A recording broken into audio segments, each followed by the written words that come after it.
बिस्मिल्लाहिर्रहमानिर्रहीम। अस्सलाम वालेकुम नाज़रीन, आप देख रहे हैं प्रोग्राम दी लास्ट आवर। मैं हूँ यासिर रशीद और स्टूडियो मेरे साथ बराजमान है सीनियर तजियाकार राना मोहम्मद अजीम साहब। नाज़रीन, जनूबी एशिया की जो बिगड़ती हुई सूरत हाल है जिसमें भारत की तरफ से जारहियत का पैगाम है, और यहाँ पर अगर देखा जाए तो ख़त्ते के जो दीगर ममालिक हैं या फिर दोनों अतराफ़ के अगर इत्तेहादी ममालिक या दोस्त ममालिक हैं, उन्होंने तामुल मिजाजी से काम लेने का मशवरा दिया है। बिलखुसूस भारत को, भारत की तरफ से जारहियत का जो पैगाम है और भारत की तरफ से दरअंदाजी की जो कोशिशें हैं, इस ज़मन के अंदर आज जो है वो ये पैगाम दिया गया है कि भारत LOC के ऊपर किसी भी वक्त हमला कर सकता है और किसी भी गांव पे। ये जो बयान है ये वफाकी वज़ीर की तरफ से दिया गया जिनका ताल्लुक दिफा से है, यानी ख्वाजा आसिफ साहब।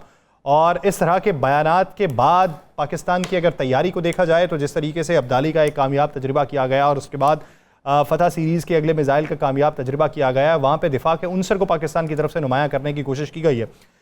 खित्ते के दीगर ममालिक भारत को बारहा ये पैगाम दे रहे हैं कि एस्केलेशन की तरफ ना बढ़े, डी एस्केलेशन के माहौल की तरफ रुजू करना चाहिए। लेकिन भारत के अंदरूनी मामलात जो हैं, अंदरूनी तौर पे उठने वाले जो सवालात हैं और फिर वहाँ के जनरल्स का सैक किया जाना एक बहुत बड़ा सवालिया निशान है भारत की अपनी पॉलिसी के ऊपर, उसकी फॉरेन पॉलिसी के ऊपर और उसकी जारहियत के मूड के ऊपर। इसी बारे में भी बात करेंगे और साथ ही साथ पाकिस्तान के सियासी मंजरनामे के ऊपर भी बात की जाएगी। पाकिस्तान तहरीक इंसाफ जो कल जो ब्रीफिंग थी उसके अंदर उसने शिरकत ना की। अब वफाकी वज़ीर इत्तलात ये कहते हैं कि अगर वो ब्रीफिंग के अंदर नहीं आई तो फिर वो APC के अंदर भी नहीं आएगी। अकील मलिक कहते हैं सियासी पॉइंट स्कोरिंग के लिए कौमी सलामती को नज़रअंदाज किया गया, और उधर से पैगाम ये है कि हमने ऑल पार्टीज़ कॉन्फ्रेंस की बात की थी ताकि हमारे मशवरे लिए जाएँ, ये नहीं कि हमें ब्रीफ किया जाए। वो ब्रीफिंग तो प्रेस कॉन्फ्रेंस के ज़रिए भी मंजर आम के ऊपर आ सकती है। तो इसी बारे में बात करेंगे। राना साहब की तरफ पढ़ते हैं। राना साहब, क्या समझते हैं मौजूदा मंजरनामे में दिल्ली की इस वक्त जो पोजीशन है वो किस हद तक खित्ते को मुश्किल में डाल सकते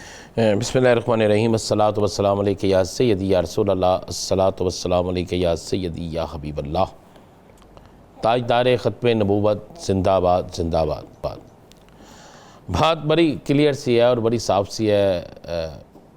नरेंद्र मोदी, मैंने याद करें पहले भी कहा था, नरेंद्र मोदी दोनों सूरतों में ख़त्म हो गया। अगर वो जंग करता है तो फिर भी नरेंद्र मोदी गया, अगर नरेंद्र मोदी जंग नहीं करता तो फिर भी नरेंद्र मोदी गया। इसलिए कि नरेंद्र मोदी ने जो जंगी माहौल वहाँ पैदा किया था, उस जंगी माहौल में पहली शिकस्त उसको उसके अपने मुल्क के अंदर हुई, दूसरी शिकस्त भी उसके मुल्क के अंदर हुई, तीसरी शिकस्त भी उसके मुल्क के अंदर हुई, चौथी शिकस्त उसको उस वक्त हुई जब उसके 6 त्यारे उड़े और वापस चले गए। फिर कुछ त्यारे उसके गायब हो गए। फिर वो कफील या ममील जो मर्जी इसका आप नाम रख लें, वो भी फेल हो गए। फिर नरेंद्र मोदी की जो चौकियां थी, इंडिया भारत की जो चेक पोस्टें थी जहाँ से ये छुप के फायरिंगें करते थे, वहाँ पर जब वो तबाह हुई, उसके बाद बहुत से फ़ौजियों ने वहाँ से भाग गए, फ़ौजियों ने वहाँ पर काम करने से इनकार कर दिया। फिर सिख फ़ौजी जो हैं उन्होंने बिल्कुल महाजों पे आने से इनकार कर दिया। इन तमाम चीज़ों के बाद नरेंद्र मोदी का आलम ये हो चुका था कि नरेंद्र मोदी, अगर आप कहें कि जनाब वो लड़ेगा, नरेंद्र मोदी जीतेगा या नरेंद्र मोदी हारेगा या कोई भी मामला होगा, तो फिर मैं आपको यही कहता हूँ नरेंद्र मोदी हारेगा। और जो आपने कहा है कि हमारे वज़ीर साहब ने कहा है कि जी आज रात को भारत हमला कर सकता है जी। यार असी तो खास कोई दिन है जिस दिन असी नहीं जागते हुए कि भारत हमला करे, उसका जवाब देना है ना। सब ने सफाइयाँ करके रखी हुई हैं, भारत को जवाब तो देंगे। ये चाह भी पूरा हो लेंदे उन्होंने। पाकिस्तान अल्हम्दुलिल्लाह रब्बिल आलमीन एक ताकत है और तमाम इस्लामी ममालिक जो है ना वो पाकिस्तान की तरफ देखते हैं। और यही वक्त है कि हम बता दें इन्हें, पहले भी एक शिकस्त दी थी, अगर अब नरेंद्र मोदी कोई ऐसी हरकत करेगा तो आप देखेंगे कि उसके साथ होता क्या है। ये बात आप ज़हन नशीन कर लें। भारत के अंदर तूफ़ान मचा हुआ है, भारत के बाहर तूफ़ान मचा हुआ है। क्या नरेंद्र मोदी किसी खुली जगह पे जा रहे हैं? क्या नरेंद्र मोदी किसी ऐसे इजलास में जा रहा है जहाँ पे बाकी हम चलें, यहाँ हमारे यहाँ पे तो अपोजिशन की 1 या 2 जमातें अगर नहीं आई, लेकिन आज असम्बली में तो आई ना। आज मौलाना साहब तो चले नाराज़ हो किस वजह से कहे ना कि मौलाना साहब ने ये कहा कि भाई आप पहले सारी चीज़ें आगे रखें, लेकिन मौलाना साहब का बयान भी यही था कि कौमी सालमियत तो हम एक हैं। किसी शख्स ने ये बयान नहीं दिया, नहीं वो तो ठीक है। इमरान खान के ट्विटर से लेकर उसके ट्वीट, उनके ट्वीट से लेकर असद कैसर की आज की गुफ्तगू तक, आप किसी को भी ले लें ना, सब इस पे मुतफिक हैं कि खुदा न खास्ता पाकिस्तान पे जारियत तो हो गई है। आज जो इन्होंने हमारा पानी बंद किया है, इसके बाद तो मैं कहता हूँ कि इसके इंतज़ार हमें नहीं करना चाहिए। मैं हालांकि जंग के ख़िलाफ़ हूँ, मैं कभी भी नहीं चाहता किसी जगह भी किसी का खून भी बहे, लेकिन जब आप तंग करना शुरू कर दें, जब आप इस नहज पर पहुँच जाएं कि आप कहें कि बस अब कुछ नहीं, अब हम ही हम हैं, तो फिर इस नरेंद्र मोदी को और उन तमाम उसकी फ़ौज को ये बता देना चाहिए ना। आइए इधर आइए, आपको जवाब मिलेगा। यहाँ पे आप, मैं कल देखने चला गया वाघा बॉर्डर पे, तो मुझे तो ऐसे लगा उस तरफ तो का समय है, दूसरी तरफ तो हालांकि हमारे इधर कंस्ट्रक्शन जारी है, हमारे कंस्ट्रक्शन भी हो नहीं। हमारे यहाँ पे लोग तो ऐसे थे कि जैसे वो प्लेट देखने नहीं आए, वो लड़ने आए हैं। चाहे कोई बच्चा था, कोई जवान था, कोई बुरा था, वो तो इस चक्कर में आए थे कि अभी गेट को तोड़े, इंडिया के अंदर दाखिल हो जाए और इनको खा जाए। और उधर तो हो का आलम था, उनकी फौजियों के चेहरों पर भी आपने देखा पिलाखट थी। वो तो ऐसे थे, डरे हुए थे शायद के आधे घंटे बाद रहने नहीं उन्होंने। सर वो इधर जो कंस्ट्रक्शन वाले हैं ना, मजदूर जो हैं, वो मेरी परसों बात हुई तो वो कहता है कि हमारा दिल करता है इनको इधर से खींच के पाइपों से और बेलचों से मारें।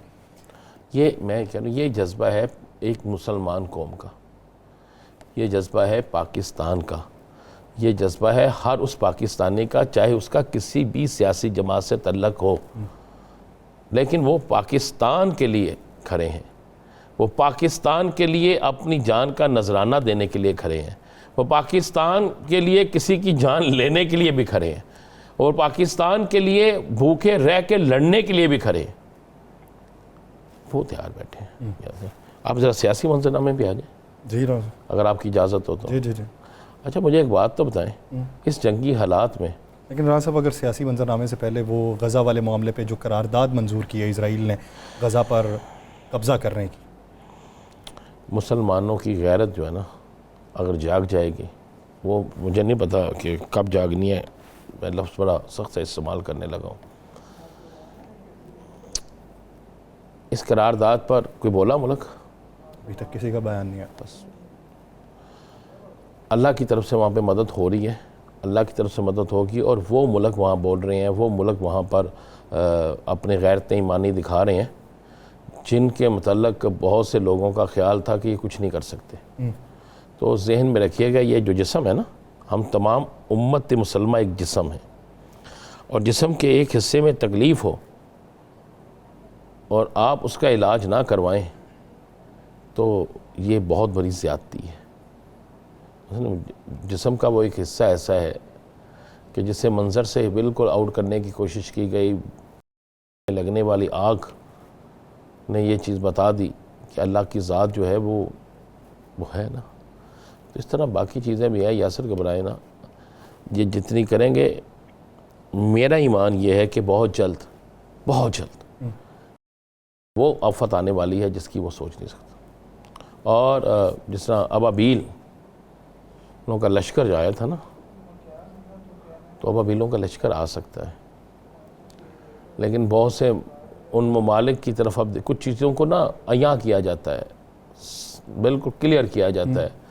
हमारी सियासी क़ुव्वतें, हमारी दीनी क़ुव्वतें, हमारी वो तमाम क़ुव्वतें जो कहती हैं कि हम सबसे बड़े मजबूत हैं, और दुनिया की सबसे बड़ी आलमी अदालत जिसके हुक्म पर हम तो कुलभूषण को कुछ नहीं कर सकते, लेकिन उसका हुक्म नहीं मानता, अक़वाम मुत्तहिदा का हुक्म नहीं माना जाता, यूरोपीय यूनियन का हुक्म नहीं माना जाता, किसी जगह का भी कोई हुक्म नहीं माना जाता। तो जब वो कोई किसी का नहीं मानते तो फिर एक हुक्म है, वो हुक्म इलाही है। वो हुक्म इलाही नहीं होगा, हुक्म पे अमल करने का नहीं कहा जाएगा, फिर ऊपर से अमल हो जाएगा, और फिर ऐसा अमल होगा कि दुनिया देखेगी। एक ब्रेक लेते हैं जी नाज़रीन, ब्रेक लेने के बाद वापस आएंगे। इसी मंजरनामे में मज़ीद बात की जाएगी, कहीं नहीं जाएगा। Stay with us.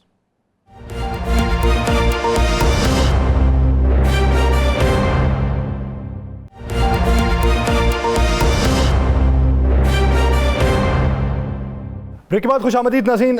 Pak Bharat कशीदगी के हवाले से हमारे जो हमसाया ममालिक हैं या हमारे जो दोस्त ममालिक हैं, उनकी तरफ से तो इक़दामात और उनकी तरजीहात और उनका हमारा साथ देने का जो इंडिया है वो तो वाज़े तौर पे दुनिया ने देख लिया, जिसकी वजह से भारत को मुंह की खाना पड़ी। लेकिन अंदरूनी मामलात जो हैं क्या वो क्लियर हैं? इब्तदाई तौर के ऊपर तमाम जो पॉलिटिकल जमातें थीं वो एक पेज के ऊपर दिखाई दे रही थीं।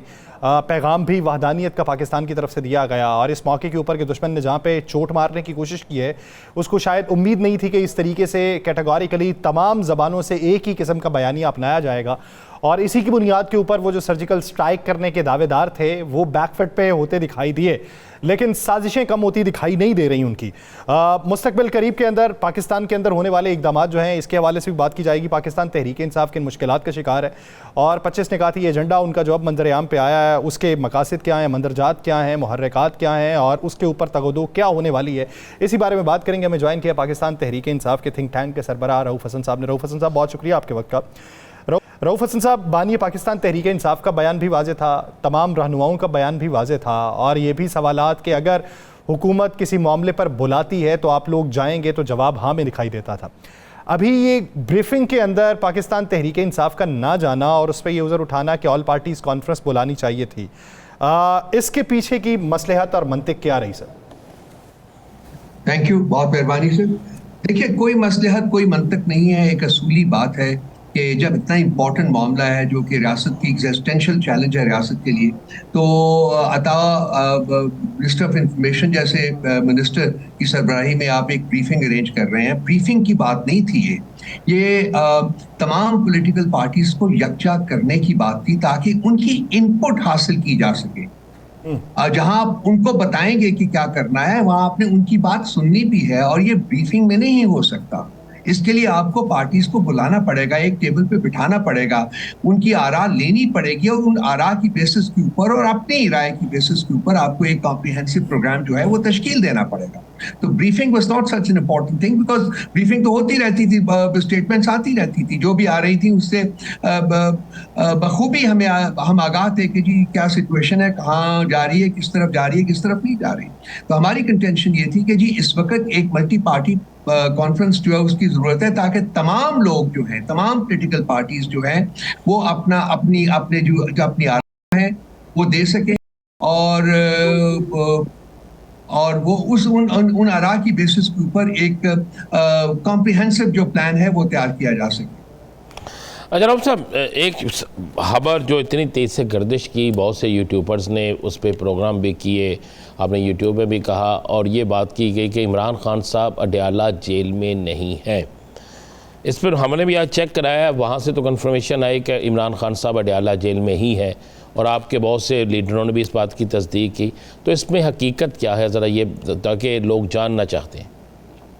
देखिए, हकीकत का मैं उस वक्त तक बयान नहीं कर सकूंगा जब तक कि मैं खुद उनसे ना मिलूं या फिर कोई ऐसे पार्टी के अशखास जो कि उनको मिले और वो वापस आके हमें बताएं। तो कल ट्यूसडे है, कल हमारी मीटिंग है उनके साथ, वकला की और फैमिली की। तो आई एम श्योर कि कुछ ना कुछ लोग तो जाके मिलेंगे उनको, उसके बाद एक ज़्यादा डेफिनेटिव जो है इनपुट वो दी जा सकती है। लेकिन जो इस वक्त की इनिशियल जो हमारे पास जो इंफॉर्मेशन आई है इनडायरेक्ट सोर्सेज से, वो यही है कि वो अडयाला में मौजूद हैं और अल्लाह ताला की करम से उनकी सेहत ठीक है। ये वो इनडायरेक्ट सोर्सेज से जो हमारे पास आई है वो मैं आपके साथ शेयर करूँ। अच्छा दूसरी, अब आप इस पे ज़रा, आज आपका एक बड़ा बयानिया भी आया, बड़ी ऑल पार्टी कॉन्फ्रेंस जो थी आपकी, उसमें एक बड़ी कम्प्रिहेंसिव जो है वो मुतालबात की लिस्ट भी आई। आप इन मुतालबात की लिस्ट जो है इस पर आपको कोई मुस्बत जवाब नज़र आता है?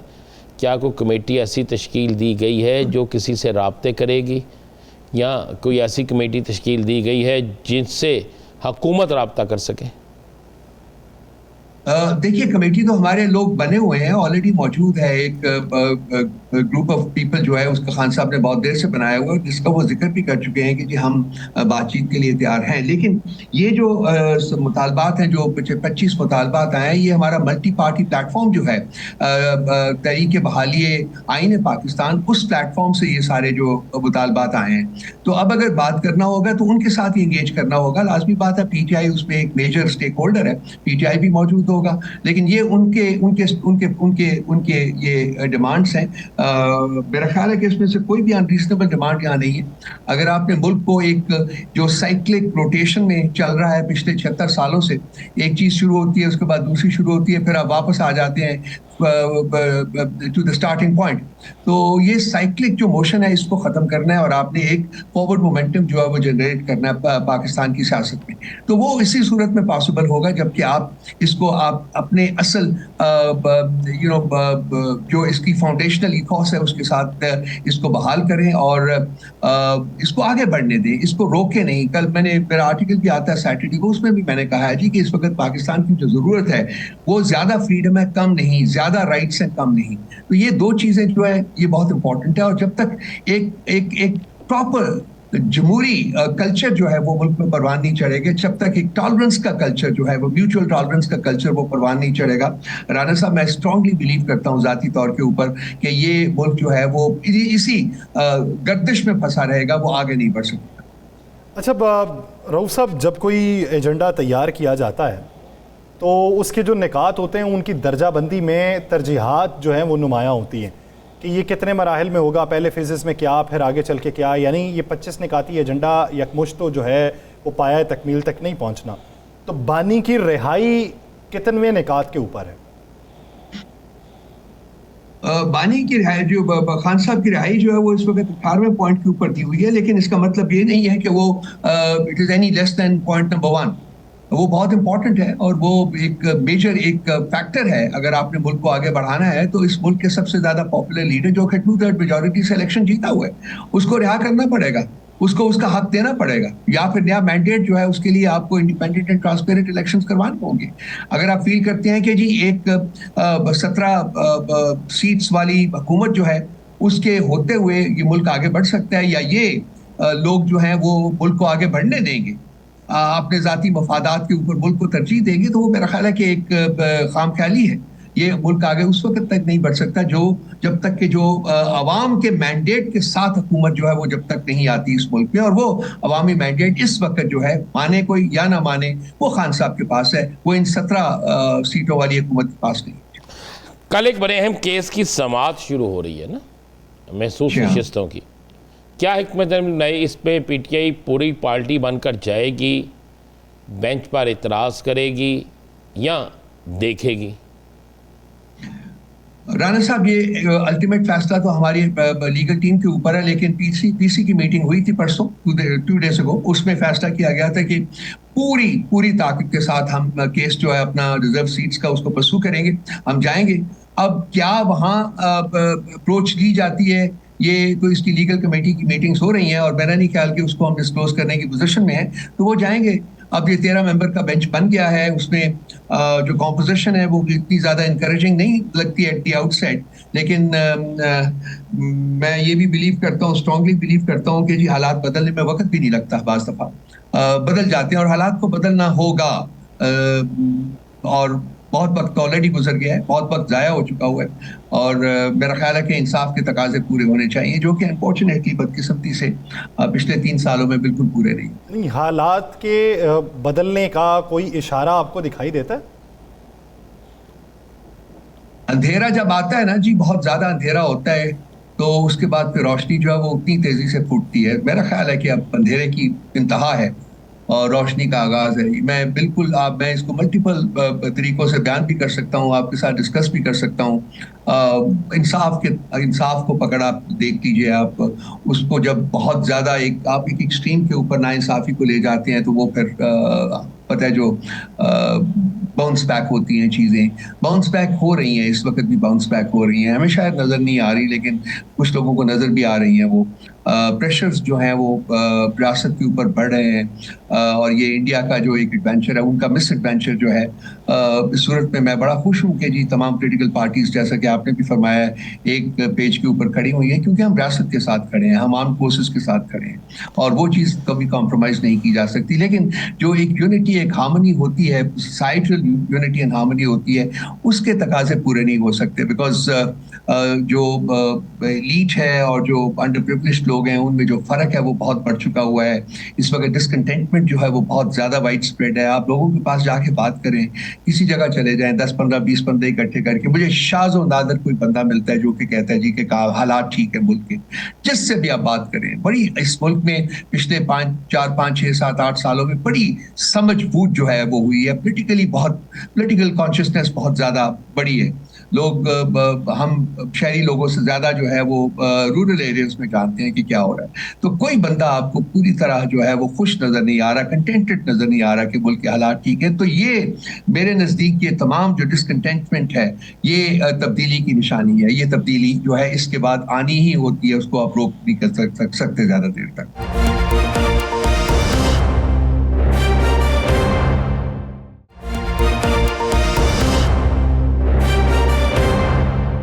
अच्छा, आप क्या देख रहे हैं इस मौजूदा सियासी सिनेरियो में? कल फैसला तो नहीं होना, अपील है, इसको काफ़ी लंबा चौड़ा चलेगा, लेकिन एक केस आज फैसला महफूज हुआ मिलिट्री कोर्ट का। मिलिट्री कोर्ट के हवाले से फ़ैसला महफूज हुआ और कहा जा रहा है कि इसी हफ्ते इस फैसले को सुना दिया जाएगा। तो उसमें आपको क्या नज़र आ रहा है? हमारी पोजीशन जो पार्टी की है वो तो बिल्कुल क्लियर है जी। हम तो इसमें पार्टी भी हैं, हमने लड़ा भी है कि हमने अपने जो फैक्ट्स और फिगर्स हमारी जो हैं वो हमने पेश भी किए हैं। अब ये केस जितनी देर लटका रखा गया है उतनी देर लटका रहना नहीं चाहिए था, क्योंकि इस अरसे में हालांकि जो लास्ट बेंच था सुप्रीम कोर्ट का, उसने कहा था कि जो मिलिट्री कोर्ट्स हैं वो इलीगल हैं, अनकॉन्स्टिट्यूशनल हैं, लेकिन उसके बावजूद भी उनको उस डिसीजन को इन अबेंस रखा गया हुआ है और उनको काम जारी रखने का कहा गया। कुछ लोगों की सजाएं जो है वो भी कंप्लीट हो चुकी हैं और इसके बाद उनको रिलीज भी किया जा सकता है, जा चुका है। बाकी इसके अलावा बाकी लोग जो है वो इस वक्त सजाएं काट रहे हैं, अप टू 10 ईयर्स की सजाएं जो है वो काट रहे हैं। तो ये मामला बहुत पहले खत्म हो जाना चाहिए था, कोई वजह नहीं कि इसको लटकाए रखते। अब ये कॉन्स्टिट्यूशनल बेंच है, 26वीं आईनी तरमीम के बाद जो आपने जजेस जो है कोर्ट स्टफिंग की है, उसके बाद ज्यादा उम्मीद तो नहीं है। I be very honest with you, लेकिन मैं कहता हूं कि मैं उम्मीद ना होते हुए भी कभी मैं उम्मीद का दामन नहीं छोड़ता जी। इंसाफ मेरा ख्याल है कि यहाँ लोग बैठे हुए हैं, शायद उनके ज़मीर जो है वो आवाज दें उनको और वो इंसाफ के तकाजे जो है उनके मुताबिक फैसला करें। हमारी पोजीशन तो बड़ी क्लियर है जी, हम उसके ऊपर स्टैंड करते हैं और हम एक पार्टी के तौर पर ऊपर इसमें शरीक भी होंगे। अच्छा रऊफ साहब, वफाकी वज़ीर इत्तलात कहते हैं कि पीटीआई ब्रीफिंग में नहीं आई तो कल एपीसी में भी नहीं आएगी। वो पार्टी फैसला करेगी जी कहाँ जाना है कहाँ नहीं जाना। अगर एपीसी देंगे तो एपीसी तो हमारी डिमांड है, अगर वो डिमांड पूरी करते हैं तो हम क्यों नहीं एपीसी में जाएंगे। मुझे इसकी समझ नहीं आती है। हमने तो इन राइटिंग, आपको पता है जो हमारी स्टेटमेंट कल जारी हुई है उसमें हमने मल्टी पार्टी कॉन्फ्रेंस की बात की है और हम ये पहले दिन से कहते आ रहे हैं। आज तो आप लोगों ने गालिबन असद कैसर ने सब ने मुतफ़िका तौर पर उस करारदाद को भी मंजूर किया है जो भारत के ख़िलाफ़ है। भारत ने अभी जारहियत शुरू कर दी है। अब इस पर आपकी पार्टी का मौक़िफ़ तो आ गया, सब कुछ आ गया है, तो आप समझते हैं कि अब इसका फौरी जवाब देना चाहिए? देखिए, रियासत को अपने इंटरेस्ट को प्रिजर्व करने के लिए वो तमाम इक़दाम उठाने चाहिए जो कि वो उठा सकता है। इस वक्त जो है इनिशिएटिव जो है वो इंडिया के पास है। उन्होंने ये सारा जो है फॉल्स फ्लैग ऑपरेशन शुरू किया और उसके बाद सारा कुछ जो भी इकदाम उन्होंने अनाउंस किए, हमने एक टिट फॉर टैट रिएक्शन में हमने भी उसी किस्म के जो इकदाम करके उनको अनाउंस किया। लेकिन मामला ये है कि जी at the end of the day तो आपको टेबल के ऊपर बैठ के बातचीत करनी होगी ना। अब ये इंडस बेसिन वाटर ट्रीटी जो उन्होंने इन अबेंस रखी है, अभी तक उसको एब्रोगेट नहीं किया, उसको एब्रोगेट कर नहीं सकते क्योंकि उसमें एक और फरीक है, वो वर्ल्ड बैंक है। सो इसमें किसी भी फरीक को, दैट मीन्स कि इंडिया या पाकिस्तान को यूनिलैटरली इस ट्रीटी को एब्रोगेट करने का हक हासिल नहीं है, वो नहीं कर सकते, ये इंडिया को भी पता है। लेकिन वो अब उसको अगेंस्ट में रख के शायद पाकिस्तान के जो inflow of water into Pakistan है उसको किसी तरीके से कंट्रोल करने की कोशिश करें और ये पाकिस्तान के ऊपर मुनस्सर है। उन्होंने तो कहा है कि ये एक्ट ऑफ वॉर है। जब एक्ट ऑफ वॉर होता है तो अगर इंडिया टेक्निकली अगर वो इस किस्म का कोई कदम उठाएगी तो फिर पाकिस्तान को रिटेलिएट करना पड़ेगा। अब किस फॉर्म में रिटेलिएट करता है पाकिस्तान, ये देखना होगा। इस सिलसिले में हमें तो ब्रीफिंग अभी तक नहीं दी कि ऑल पार्टीज कॉन्फ्रेंस होगी तो उसमें सब ये चीजें डिस्कस हो जाएंगी। लेकिन लाजमी बात है कि पाकिस्तान को अपने डिफेंस के लिए हर वो कदम उठाना होगा, हर वो कदम उठाना होगा जो कि नेसेसरी है, जो कि ज़रूरी है। और मेरा ख्याल है कि जिस तरीके से इंडिया इस बात को आगे बढ़ाता जा रहा है, इन स्पाइट ऑफ के अमेरिका ने रिस्ट्रेंट की बात की है, डी एस्केलेशन की बात की है, रशिया ने डी एस्केलेशन की बात की है, Saudi Arabia and Gulf countries are busy के किसी तरीके से मीडिएट करके इसको डी एस्केलेट किया जाए। बाकी भी यूरोपियन यूनियन ने भी डी एस्केलेशन की बात की है, लेकिन इंडिया जो है वो एक खास मूड में है, क्योंकि जो इंडियन प्राइम मिनिस्टर को, जो मोदी साहब को जो सुक्की हुई है ना इसके ऊपर अपने ही मुल्क में, वो बहुत ज्यादा है। वो मेरा ख्याल है उसकी जिल्लत बर्दाश्त नहीं कर सके, क्योंकि देखिए जब ये इंसिडेंट रिपोर्ट हुआ तो उसके 10 मिनट के बाद पाकिस्तान उन्होंने एफआईआर भी दर्ज करवा दी थी और पाकिस्तान को मुर्द इल्जाम भी ठहरा दिया था। अब यहाँ दो पॉसिबिलिटीज हैं कि 10 मिनट में क्या कोई इन्वेस्टिगेशन हुई, जो कि इन्वेस्टिगेशन ने विद इन 10 मिनट्स उन्होंने इनको एक रिपोर्ट पेश कर दी कि जी इस रिपोर्ट में ये शवायद हैं जिसके बेसिस के ऊपर आप पाकिस्तान के बारे में ये कह सकते हैं कि वो रिस्पॉन्सिबल है। ये 10 मिनट की बात कर हो नहीं सकता, फिजिकली पॉसिबल नहीं है। दैट मीन्स कि ये फिर उनको पहले से पता था। अच्छा चलिए, अगर पहले से पता था, इसका इल्म था, जिसका इल्जाम उन्होंने इस इंसिडेंट के विद इन 10 मिनट्स पाकिस्तान पे डाला, तो उन्होंने फिर इसको खत्म करने को, इसको अबॉर्ट करने की क्यों कोशिश नहीं की? तो इस सिलसिले में जो उनकी इंटेलिजेंस एजेंसीज और उनकी सिक्योरिटी एजेंसीज के ऊपर जो क्रिटिसिज्म आ रहा है, और उस सिलसिले में 2 बहुत सीनियर ऑफिसर्स को सैक भी किया गया है, आई एम श्योर आपको पता होगा उनका भी। तो ये एक डिविजन है जो कि उनकी अपनी एजेंसीज और सिक्योरिटी एजेंसीज के अंदर जो वो क्रिएट हो चुकी हुई है ऑलरेडी। तो अब ये जो सुक्की है, ये जो है मोदी साहब जो है वो शायद बर्दाश्त ना कर पाए। तो हो सकता है अभी तक, हालांकि मैं जाती तौर के ऊपर फील करता हूँ कि ये डी एस्केलेशन जो है ये हो जाएगी eight the end of the day. कितनी देर लगती है मैं उस सिलसिले में नहीं कोई कर सकता प्रेडिक्ट, लेकिन डी एस्केलेशन हो जाएगी। लेकिन कोई पता भी नहीं मोदी साहब का कि वो किस मूड में क्या कर गुजरे। तो पाकिस्तान को फुली तैयार रहना चाहिए, पाकिस्तान को भरपूर तरीके से अपनी तैयारी रखनी चाहिए। मोदी इस वक्त सुक्की का सामना कर रहा है और सुक्की में कोई भी अमल जो है वो उठा सकता है। बहुत शुक्रिया रऊफ हसन साहब इस हवाले देने के लिए। मौजूदा मंजरनामे के ऊपर बात की जाएगी, हुकूमती इकदाम के ऊपर, और भारत को जवाब देने के लिए हिकमत अमली जो तरतीब की गई है और भारत की तरफ से जो जारहियत के उनसर इस वक्त नुमायाँ हो रहे हैं, बिलखुसूस मकबूजा जम्मू और कश्मीर के जो रिहायशी लोग हैं उनकी बेदखली के हवाले से भी, और आलमी सतह पर पाकिस्तान का नैरेटिव, अगर डिप्लोमेटिक टाइज देखें या सिफारती महाज के ऊपर पाकिस्तान किस हद तक आगे बढ़ के बात कर रहा है, इसी बारे में बात करेंगे। हमें ज्वाइन किया है वफाकी वज़ीर अमीर मकाम साहब ने। अमीर मकाम साहब, बहुत शुक्रिया आपके वक्त का। अमीर मकाम साहब, सबसे पहला मेरा सवाल ये है कि मकबूजा जम्मू कश्मीर जो है वहाँ से इत्तलात ये हैं कि बेशुमार लोग जो हैं वो बेदखल किए जा रहे हैं। एक खातून जो 45 साल से शादी के बाद वहाँ पे रिहाइश पजीर हैं, उनकी बेदखली की इत्तलात मंजर आम पे हैं। तो इन इकदामात को पाकिस्तानी अवाम या पाकिस्तानी हुकूमत जो है वो किस नज़र से देख रही?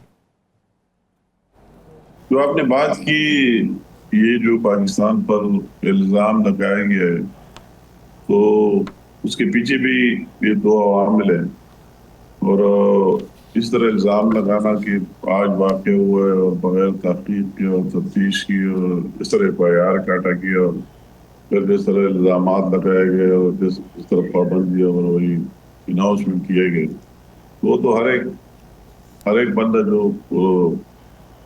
समझदार होता है वो कहते कि ये किस तरह हुआ है, इसमें तो कुछ और इशू। इसमें जो आपने सवाल किए हैं, इसमें ये 2 बात है कि एक तो पाकिस्तान को इस तरह मैसेज दिया जाए और उनको दबाया जाए। वो जो मकबूजा जम्मू कश्मीर में कश्मीरियन के लिए आवाज़ बुलंद कर रहा है कि पाओ अखलाकी हो, पाओ सफारती लेवल पर हो, पाओ दूसरे लेवल पर हो, वही आवाज़ बुलंद करते रहे कि उनको अक़वाम मुत्तहिदा की रिजोल्यूशन कहते हैं, ये एक डिस्प्यूटेड इशू है और उसके मुताबिक इसका हल होना चाहिए, इस आवाज़ को दबाया जाए। और दूसरी ये बात है कि जो मकबूजा जम्मू कश्मीर में कितने मजालिम 77 ईयर्स से इंडिया कर रही है और उन बेचारों को दबा रही है। 1 लाख लोगों को शहीद कर दिया गया और इसमें 7,000 लोग जेलों के अंदर उनकी शहादत हुई।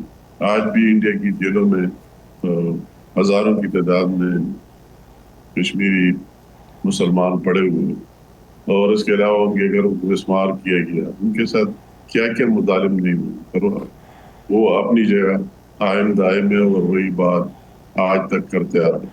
उनका ये ख्याल है कि उनको मजीद, जो आपने बात की, में कोई शक नहीं कि हम ये बहाना बनाए, ये चूंकि वही इसमें पाकिस्तान भी मुलविस है और इंडिया में जो मुसलमान रह रहे मकबूजा जम्मू कश्मीर में उनकी भी इन्वॉल्वमेंट है।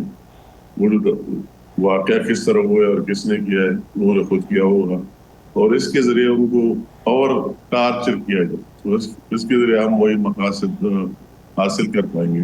तो ये दोनों मकासद में वो नाकाम होंगे। पाकिस्तान उनकी वही हिमायत आखिरी दम तक जारी रखेगी और जब तक एक पाकिस्तानी और एक कश्मीरी जिंदा हो तो वो ये बात बुलंद करते रहेंगे। ये उनके खाम ख्याली। दूसरी उनके खाम ख्याली ये रही कि कश्मीर में तो अफवाज पाकिस्तान और पाकिस्तान के साथ कोई है नहीं।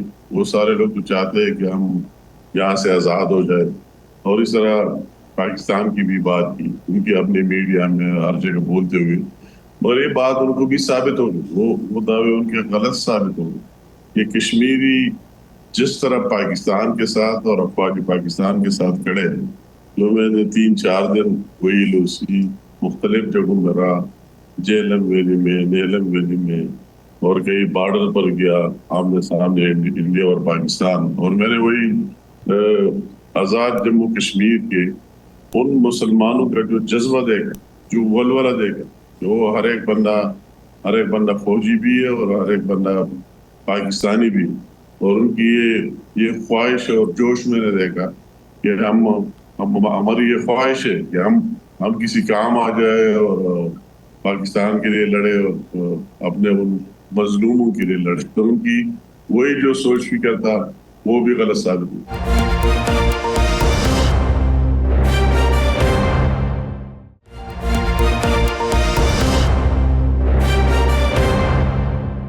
मीर मुकाम साहब कहा आज आपके ख्वाजा आसिफ साहब की तरफ से ये कहा जा रहा है कि आज रात किसी भी कंट्रोल लाइन के गांव पर ये भारत हमला कर सकता है। क्या इसमें कोई आपको नज़र आ रहा है, कोई इन्फॉर्मेशन है? और अगर खुदा न खास्ता ऐसा हुआ तो फिर जवाब तो इंशाल्लाह भरपूर जाएगा पाकिस्तान की तरफ से। आप इस पर क्या कहेंगे? क्या कोई इन्फॉर्मेशन ऐसी मिली है? मैं इस पर ये बात करूँगा, जैसे मेरे साथ भी इंफॉर्मेशन और ये इतला नहीं है, कोई तो एक सिस्टम निज़ाम है और कई जो हमारे इंटेलिजेंस के लोग उनके पास होंगी माशाल्लाह पाकिस्तान के मजबूत सिस्टम निज़ाम है, उन्होंने साबित भी कर दिया। मगर मैं वैसे एक अपने एक्सपीरियंस से कि जो कुछ मोदी ने कर दिया और जो इल्ज़ामात लगा है इतने एक्सट्रीम तक गए, और अभी उनको अपने मीडिया को भी फेस करना है और अपने आवाम को और वही एक्टिविस्ट जो है उनको भी फेस करना, उन पर बहुत बड़ा दबाव है। तो एक तरफ उन पर वही दबाव भी है कि आपने जो इतने दावे किए और इतने बड़े बड़े बातें की है तो आपने उसके रिएक्शन में क्या किया, और दूसरी तरफ वो यही भी उनको अभी बखूबी पता है और अभी ज्यादा लग गया कि अगर हम इस तरह कोई एक्शन करते हैं तो उसके जवाब किस तरह मिले, जिस तरह माजी में मिले। तो वो यही भी देख रहे हैं कि इससे ज्यादा जोरदार जवाब मिल सकता है और हमें भी ज्यादा नुकसान हो सकते हैं। तो दोनों में कंफ्यूज है। तो अपने फेस सेविंग के लिए कुछ ना कुछ करेगा जरूर। तो मेरा जैसे अपना सोच ख्याल है, इसमें कोई दूसरी बात नहीं, कुछ ना कुछ करेगा जिन पर दबाव है, प्रेशर है कि किसी ने किसी जगह कोई वाक़या हो जाए। मगर मैं ये बात करता हूँ अगर वो इस तरह कोशिश करे, क्योंकि हमने तो वो वाक़या किए नहीं, पाकिस्तान तो उसमें मुलविस ही नहीं है। वो अगर इस तरह हेट करे तो उसका भरपूर इंशाल्लाह ताला जवाब दिया जाएगा। हमारी अफवाज और हमारी पूरी कौम इस जवाब के लिए पहले भी तैयार था और आज भी तैयार। अच्छा अमीर मकाम साहब, आज मौलाना फजलुर रहमान साहब का वॉकआउट कर जाना और ये कहना कि हुकूमत की तरफ से संजीदगी दिखाई नहीं दे रही, हुकूमती बेंचेस के ऊपर लोग ही बहुत कम तादाद में मौजूद हैं, तो इसका जवाब क्या देंगे? मौलाना साहब की अपनी एक सोच और फिक्र, सच इस तरह कोई बात नहीं कि कोई नाम सीरियसनेस है, और हुकूमत की कोशिश की वजह से ये मुमकिन हो गया कि आज उस दिन सेनेट में मुतफ़िक़ा करारदाद भी पास हुई और आज कौमी असम्बली में भी पास हुई इस वाक़या पर। तो यह सच तरह बात नहीं कि अभी तादाद कम होता है ज़्यादा होता है। आज कश्मीर पर डिबेट करना था, जो लोग जो डिबेट में हिस्सा ले रहे थे वही मौजूद थे, इस तरह की बात नहीं। तो ये तादाद कम होना ज़्यादा होना ये नहीं है कि हुकूमत की सीरियस है, वो तो सीरियस हुकूमत की हर जगह आप देख रहे कि वो है, मौजूद है। और मौलाना साहब हमारे काबिल एहतराम बुजुर्ग सियासतदान हैं, हर चीज़ समझते हैं, उसका अपना एक पॉइंट ऑफ व्यू और जिस एंगल से उसने बात की है उसी से की हो। अच्छा, आज मुतफ़िका तौर पर दोनों ईवानों से करारदाद पास हो गई। अब अगर कोई ऐसी कॉन्फ्रेंस बुलाई जाती है जिसमें कहा जाता है कि अडयाला के कैदी को भी बुलाया जाए, तो क्या हुकूमत इसमें लचक दिखाएगी? नहीं, मतलब है कि ये तो हम भी कहते हैं कि आल पार्टी कॉन्फ्रेंस होने चाहिए, और इसमें अडयाला की कहनी जरूरी नहीं है, उसकी पार्टी की नुमाइंदगी होनी चाहिए। उसकी अपनी पार्टी है और उसके काफी लोग हैं पार्लियामेंट में भी, उससे बाहर भी। इसके साथ हम एक नहीं है कि उनकी पार्टी की नुमाइंदगी जरूर होनी चाहिए। जितना कि अडयाला की जेल के ताल्लुक है वो तो अदालत और कोर्ट्स और उनका काम है, वही उनका मुकदमात है और वही उसके नहीं, पेरोल पे रहाई तो गवर्नमेंट का होता है ना। तब है कि ये वक्त की बात है और टाइम की बात है। फिलहाल मेरे इल्म में इस तरह बात नहीं। अच्छा अमीर मकाम साहब, क्या मुस्तकबिल करीब में कोई 2-4 दिनों के अंदर APC बुलाने का प्लान है? मतलब है कि होनी चाहिए, जरूर APC ख्याल कर लेनी चाहिए। लेकिन क्या हुकूमती बेंचेस में इस तरह की कोई मुशावरत है, कोई ऑप्शन है, या अभी अक्सर इस पर कोई गुफ्तगू ही नहीं? मतलब अक्सर लोगों की जो हम आपस में बात कर देते हैं तो अक्सरियत की ये राय है कि APC बुलानी चाहिए, क्योंकि कई पार्टी इस तरह है कि उसके पार्लियामेंट में वजूद भी नहीं और पाकिस्तान में मौजूद है और पाकिस्तानी सियासत में उसका एक रोल है। हमारे जमात इस्लामी हो गए और दूसरे पार्टियाँ हो गए, तो अगर APC बुलाई जाए तो इसमें हर एक पार्टी की नुमाइंदगी भी हो जाएगी और वो अपने मशवरे और बात भी करेंगे। मियाँ नवाज शरीफ साहब, मियाँ शहबाज शरीफ साहब, बिलावल भुट्टो जरदारी साहब, इमरान खान साहब, मौलाना फजलुर रहमान साहब, MKM पाकिस्तान, ये कुछ जो सियासी जमातों के बड़े लीडर हैं। APC होगी, उनके नुमाइंदे आए या वो आए, उसमें तो होंगे। लेकिन अगर उससे पहले खुदा ना खास्ता जो आज बात की जा रही है, ये बात शुरू हो जाती है, तो फिर फौरी तौर पर एक दिन के पीरियड पे ही इसे बुलाया जाएगा या फिर पहले निपटा जाएगा और उसके बाद कुछ किया जाएगा? मतलब ये तो एक प्रोसेस है, ये मतलब ये तो एक दिन की बात नहीं है, ये तो एक दिन की बात नहीं है और हम ज़हनी तौर पर तैयार है कि ये तो एक दिन की बात नहीं है, ये तो एक लंबी बात है। और उसके साथ साथ हमें वही अपने पार्टनरों का तहफ़्फ़ुज़ भी कर लेना चाहिए, दुश्मन को जवाब भी देना चाहिए और साथ साथ अपने या पाकिस्तान के अंदर एक्टिविटीज़ भी कर लेनी चाहिए। और इस तरह APC हो गए, दूसरे हो गए, पार्लियामेंट का इनपुट हो गया, वो चीज़ें भी मामूलाती ज़िंदगी का हिस्सा है, उसको भी रन कर लेना चाहिए साइड बाय साइड, वही चीज़ अपनी जगह और या और एक्टिविटीज़ है वो अपनी जगह। हमें पाकिस्तान के मामलात के ऊपर भी तवज्जो देनी चाहिए और उसके साथ साथ बैरूनी महाज के ऊपर भी अपनी तगदो को जारी रखना चाहिए। बहुत शुक्रिया अमीर मकाम साहब इस सवाल देने के लिए। नाज़रीन, प्रोग्राम का वक्त खत्म हुआ चाहता है, मुझे और राना साहब को दीजिए इजाज़त। आपसे मुलाकात होगी कल के रोज़, अपना बहुत सा ख्याल रखिएगा। अल्लाह ने के बाद।